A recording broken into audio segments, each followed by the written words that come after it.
एक समय था जब नदियों की बाढ़ में इंसानों की बस्तियां बह जाती थी। तबाही का ये मंजर सब कुछ बर्बाद कर देता था। लेकिन वक्त बदला और नई तकनीक आई।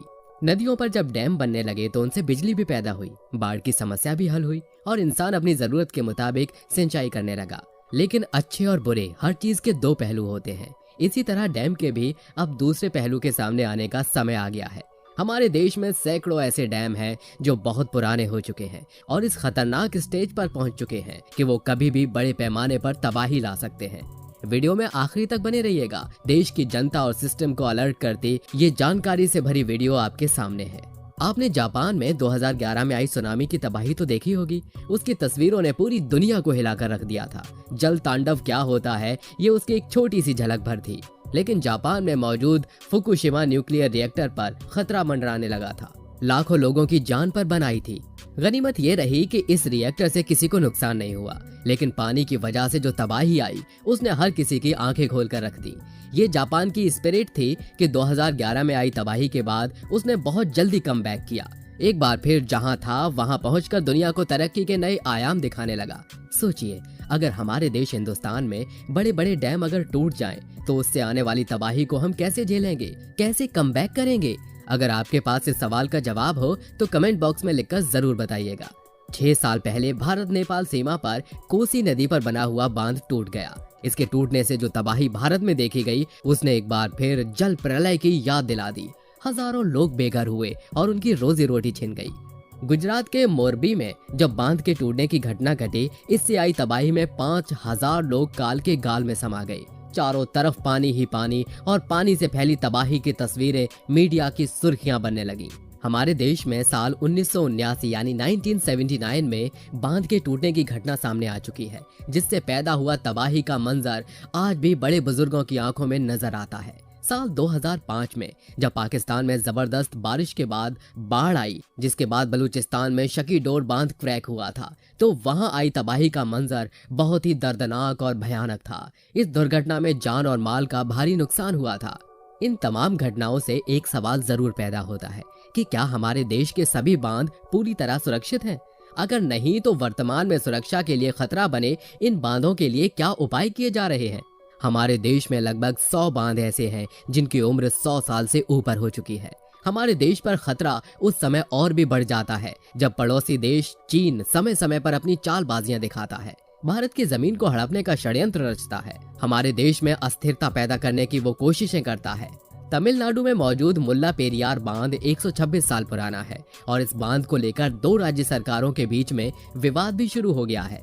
मुल्ला पेरियार बांध के बुनियादी ढांचे में कुछ कमियां हैं, जिसका असर लोगों के मन में डर पैदा करता है। खास तौर से केरल में रहने वाले लोग इससे परेशान हैं। इसका कारण है इस बांध के टूटने का खतरा। साल 2018 में केरल में आई बाढ़ ने भारी तबाही मचाई थी। इस तबाही के कारणों की जब जांच की गई तो केरल सरकार ने मुल्ला पेरियार बांध की तरफ उंगली उठाई। IIT के प्रोफेसर से इस मामले की जांच कराई गई और एक रिपोर्ट तैयार हुई। इस रिपोर्ट में मुल्ला पेरियार बांध को तबाही की वजह बताया गया। इस रिपोर्ट में ये बात साफ साफ कही गई कि मुल्ला पेरियार बांध हाइड्रोलॉजिकली सुरक्षित नहीं है। केरल की सरकार ने कहा कि मुल्ला पेरियार बांध काफी कमजोर है। इसकी वजह से तमिलनाडु सरकार ने जो बांध से पानी छोड़ा है उसकी वजह से यहाँ तबाही आई है। बांध के मेंटेनेंस के साथ साथ पानी को छोड़ने के सिस्टम पर सवालिया निशान लगने लगे, जबकि तमिलनाडु सरकार ने मुल्ला पेरियार बांध को पूरी तरह से सुरक्षित बताया। इतना ही नहीं, बांधों के मेंटेनेंस और रखरखाव की जिम्मेदारी उठाने वाले केंद्रीय जल आयोग ने भी केरल सरकार द्वारा मुल्ला पेरियार बांध के अनसेफ होने का दावा करने वाली रिपोर्ट को खारिज कर दिया। फाइनली 2 राज्य सरकारों के बीच आरोपों के प्रहार झेलता मुल्ला पेरियार बांध इस बार बच गया।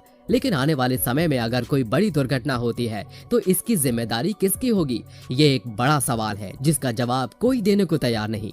हमारे देश में किसी बांध को आसानी से बंद करना पॉसिबल नहीं है, क्योंकि पहले उसके ऑप्शन को सर्च किया जाता है, उस पर विचार विमर्श होता है और इस समय सीमा में अगर बांध ने अपना सब्र तोड़ दिया तो आने वाली तबाही से जान माल के नुकसान की जिम्मेदारी किसकी होगी? बांधों से संबंध national register for large dam के मुताबिक हमारे देश में 1212 ऐसे डैम हैं जो खतरे के निशान के करीब हैं। ये बांध कभी भी जानमाल की सुरक्षा के लिए खतरा बन सकते हैं। United nation university institute for water environment and health का कहना है कि सैकड़ों साल पुराने बांध अब एक वैश्विक खतरे के रूप में सामने आ रहे हैं। South Asian network reverse and people के कोऑर्डिनेटर हिमांशु ठक्कर की माने तो ये रिपोर्ट पूरी दुनिया के लिए खतरे की घंटी है, खास तौर से भारत के लिए, क्योंकि हमारे देश में बहुत सारे बांध ऐसे बने हैं जो कंक्रीट की बजाय मिट्टी से बने हैं। इन बांधों की उम्र और कैपेसिटी ज्यादा नहीं है। देश के बांधों पर बारिश भी कहर बनकर टूट पड़ती है, क्योंकि हमारे देश का मौसम ऐसा है जब एक साथ पूरे देश के ज्यादातर हिस्सों में बारिश होती है, जिससे बांध का वाटर लेवल अचानक बढ़ जाता है। बांध का पानी जहां एक रिहायशी इलाके में जानमाल को नुकसान पहुंचाता है, तबाही फैलाता है, वहीं बांध के मूलभूत ढांचे को भी नुकसान पहुंचाता है। United nation university institute for water and health की रिपोर्ट के मुताबिक हमारे देश के 44% डैम के डैमेज होने की घटनाओं में बाढ़ एक बड़ा खतरा है। South Asian network reverse and people के कोऑर्डिनेटर हिमांशु ठक्कर का कहना है कि भारत में निचले इलाके में रहने वाले लोगों के लिए ऐसे बांध एक बड़ा खतरा है। इस खतरे से बचने के लिए बांधों का रेगुलर सेफ्टी रिव्यू होना बहुत जरूरी है, लेकिन हमारे देश में सुरक्षा को परखने की कोई मजबूत प्रक्रिया नहीं है।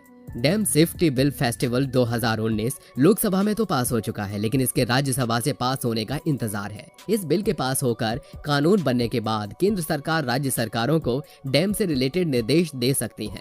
पुराने हो चुके बांधों को बंद करने, उनका विकल्प तलाशने के लिए कह सकती है।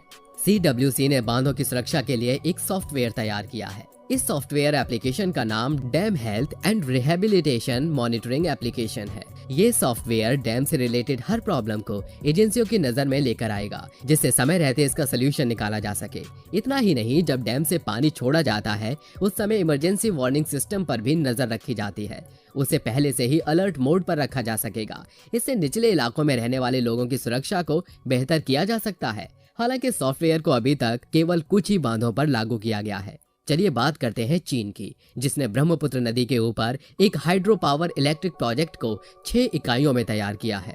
लेकिन इस प्रोजेक्ट ने भारत के माथे पर चिंता की लकीरें खींच दी हैं। चिंता इस बात की है कि चीन जब चाहे भारत में लाखों क्यूसेक पानी छोड़ सकता है और तबाही मचा सकता है। चीन के शन्नान प्रीफेक्चर के ग्यासा काउंटी में बने जेम हाइड्रो पावर स्टेशन को जोंगमू हाइड्रो पावर स्टेशन के तौर पर भी जाना जाता है। ये पावर स्टेशन ब्रह्मपुत्र नदी के पानी का इस्तेमाल करता है।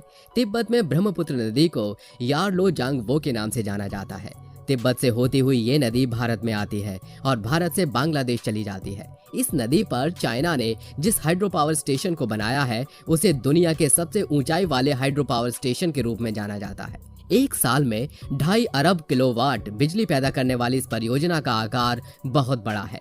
अपनी तरह की सबसे बड़ी परियोजना है और इसे बनाने वाली कंपनी का कहना है कि यह परियोजना तिब्बत की बिजली की किल्लत को दूर कर देगी। इसके साथ ही दूसरे अन्य इलाकों में भी बिजली की कमी को दूर किया जा सकेगा। इस पूरी परियोजना की पहली इकाई ने काम करना शुरू कर दिया है और शेष पर काम जारी है। इसके अलावा चीन दूसरे अन्य बांधों पर भी काम कर रहा है और भारत की चिंताओं का ध्यान रखने की बात कर रहा है। चीन का कहना है कि ये रन ऑफ द रिवर परियोजना है।